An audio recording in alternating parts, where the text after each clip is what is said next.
Today, we're talking about the first professional wrestler turned successful Hollywood actor.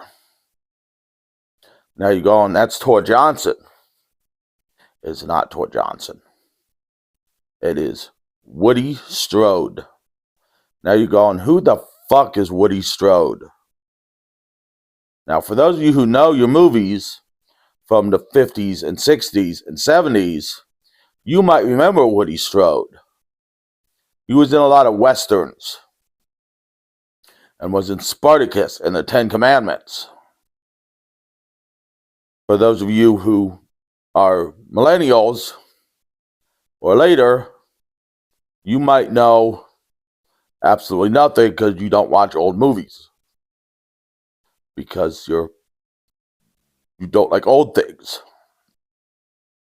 But Woody Strode was a black Indian. His grandparents were both half black, half Native American.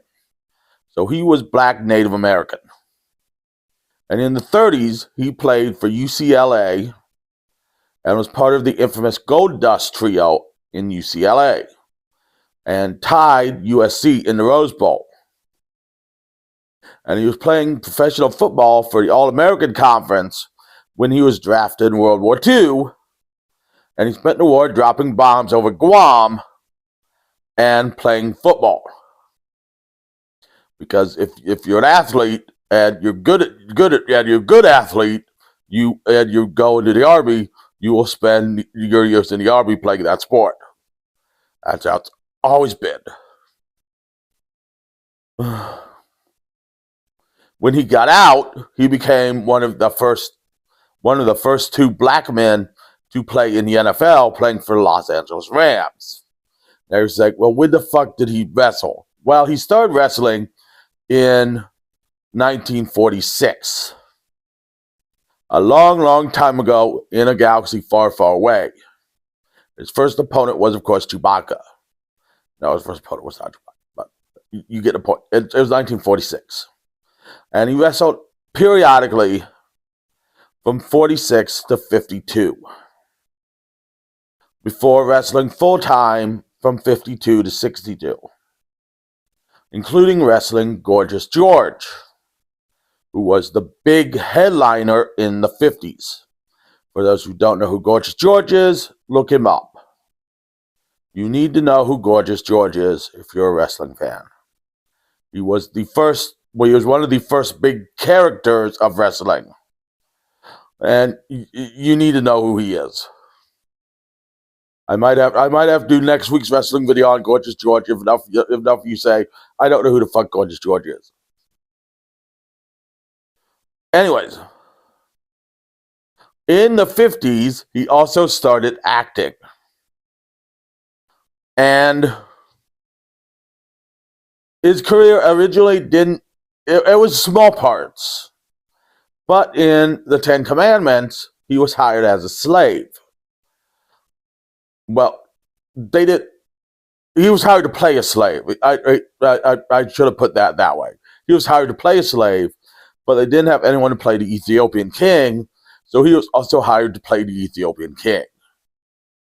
And then he was hired for Spartacus as the Ethiopian gladiator who defied orders, and instead of killing Spartacus, he tried to kill the man who ordered him to kill Spartacus, and was killed, and therefore started the slave revolt. And that's the role that he got nominated for it's not an Emmy, Golden Globe. Golden Globe, that's what it was. It was a Golden Globe. I can never remember the name of that damn award. He got nominated for a Golden Globe for that award. He was also big. John Ford was also a big fan of his. And so John Ford put him in a lot of John Ford pictures, including the title role in Sergeant Rutledge. Now, in Sergeant Rutledge, the studio wanted someone like Sidney Poitier or Henry Belafonte. If you don't know who they are, look them up. They are big name black actors who broke the color barrier. But John Ford said, no, they are not tough enough to play Sergeant Rutledge. And so the role went to Woody Strode. And as Woody Strode put it, no one came over the hill the way he came over the hill with cavalry before he did. And he carried the whole black race over the hill with him, breaking the color barrier. So he was one of the ones who broke the color barrier in Hollywood. I know this isn't very funny right now. I'm sorry. I'll throw pie at someone in the next 5 minutes. But anyways, in the 70s, he moved, in the late 60s and 70s, after John Ford died, he moved to Europe and started doing spaghetti westerns. For those of you who don't know what spaghetti westerns are, they're westerns that involve a lot of spaghetti. And he was in a lot of those, having big parts. He was also in The Italian Connection with Michael Caine.